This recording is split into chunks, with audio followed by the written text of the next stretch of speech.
constraint factors from the bachelor studies, or some? Okay, maybe half-half. So this is a typical example when it comes to short-term decision making, and here using given capacities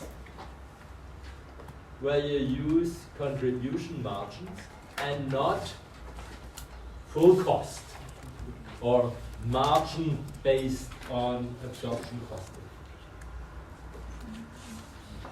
So the general question, Yeah. in this calculation we usually go for like in product 3 we can use like all the capacity to produce as much product 3 as we can. Yeah. Why don't we use product 2? Just because in this case we wouldn't be able to use full production potential.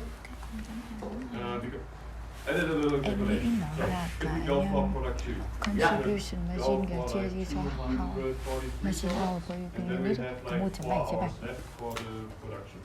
So in this case we could produce like two times product 3. Why do we do it that way and not the other way around? So you would prefer producing product 2 first? For example, yes. Fun? For example. Okay, we'll try alternatively. What we see, we have a total contribution margin of 841.4. Keep this in mind. Cái đấy là And now we do it your way. Product 2 and product 3.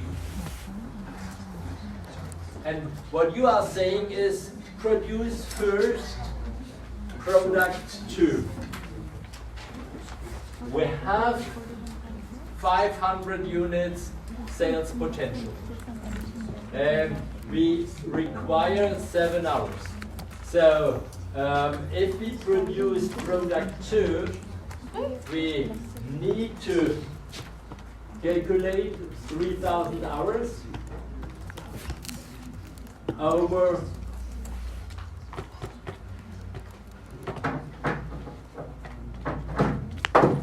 how did we get the 241.4? 7 hours per unit. 142 into 1.7.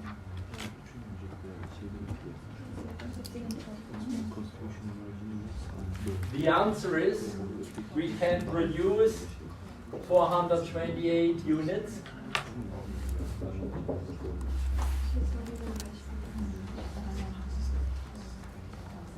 We have a contribution margin of 1.7. So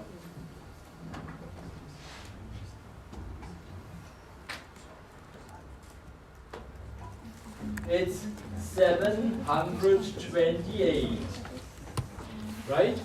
Yes. And what you yeah, and now? Yeah, I can understand in the Why? other way around we would have a higher contribution margin, but I was thinking about like, is it always the case when we use the product capacities at its fullest? Like, now produce product 3 as much as we can, Yeah. and then go to product 2. Yeah, this is not a proof, but this is an indication that if you do that in a different way, you will generate a lower contribution margin. Ôi trời ơi.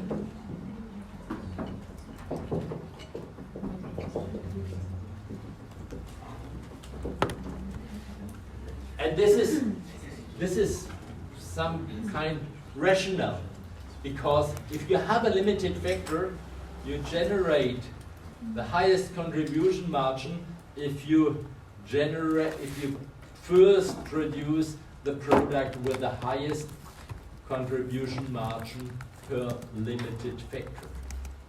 So the limited factor could be labor, it could be material, or like in this case, the machine capacity. All right. now I can see that the contribution margin per Unit of the constraint factor. All right. Okay, I got it. Thank you. Thank you. More questions? I love this kind of discussion because my job is to make you familiar and to make you know these I have a general issues. Yes, So, please.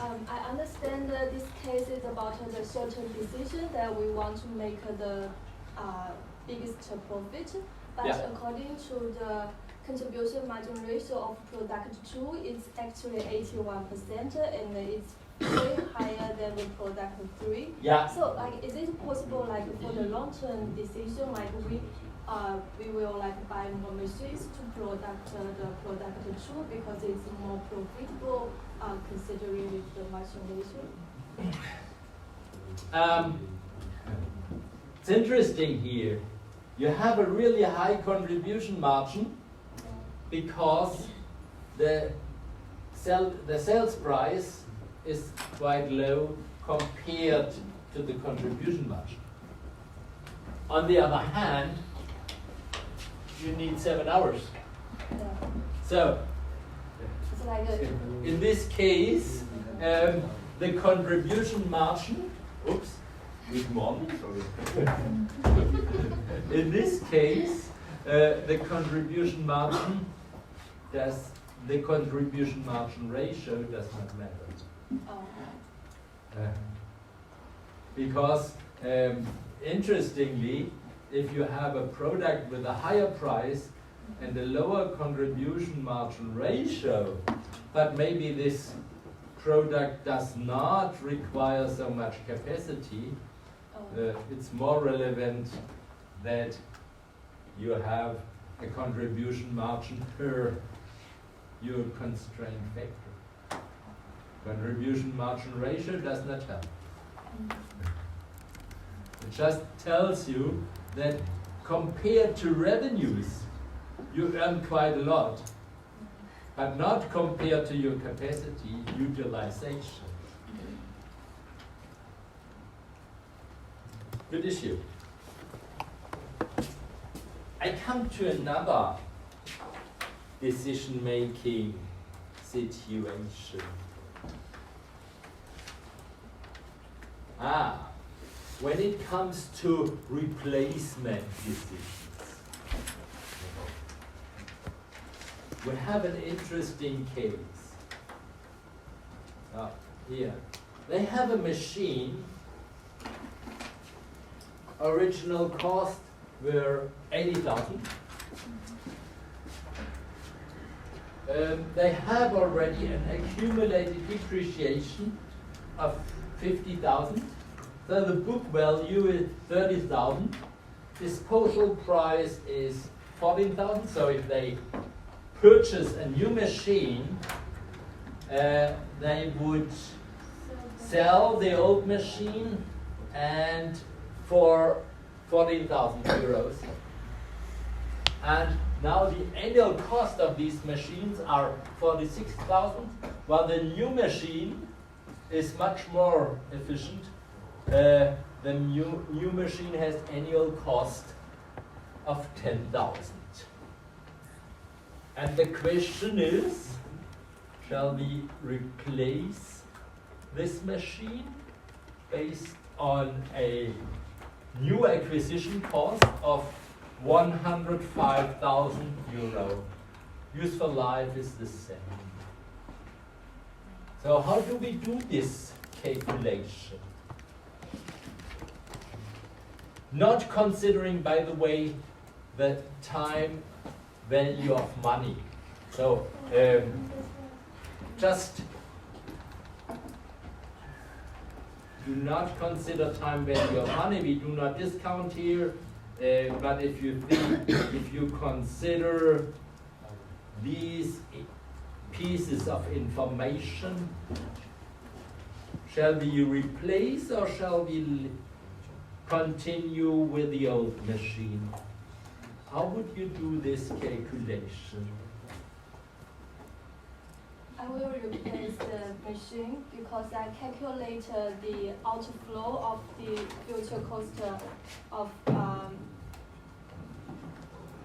the existing machine, and that means I need to pay 198,000 money if I keep using this in the future 4 years.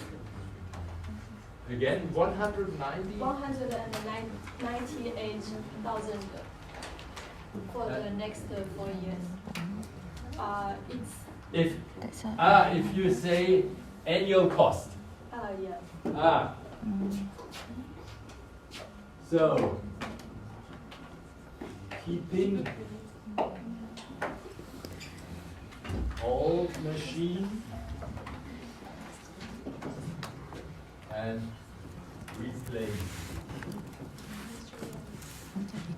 So, So it's like cost, annual cost cái bên này